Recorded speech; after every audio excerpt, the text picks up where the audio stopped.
বাংলাদেশের র্যাপার হান্নান হোসাইন শিমুল কোটা সংস্কার আন্দোলন নিয়ে আওয়াজ ওঠা শিরোনামের একটি গান তৈরি করেন, যা দেশের মানুষের কাছে ব্যাপক জনপ্রিয়তা পায়।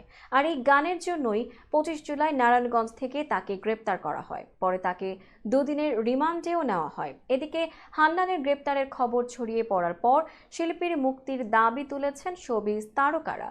নির্মাতা মোস্তফা সরোয়ার ফারুকী ফেসবুকে লিখেছেন, আওয়াজ ওঠা বাংলাদেশ, গণহত্যার বিচার চাই। আওয়াজ ওঠা বাংলাদেশ, পরিবর্তন চাই।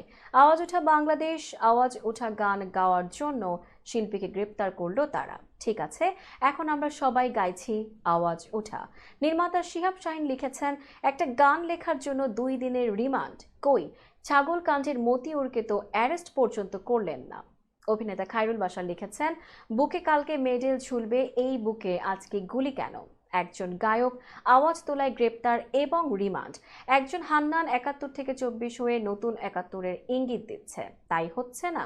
হানা দিয়ে হান্নানদের আওয়াজ কোনোদিন থামে নাই। এসব বন্ধ করেন, সমাধানের দিকে আগান, ন্যায্যতার সঙ্গে মিলমিশ করেন।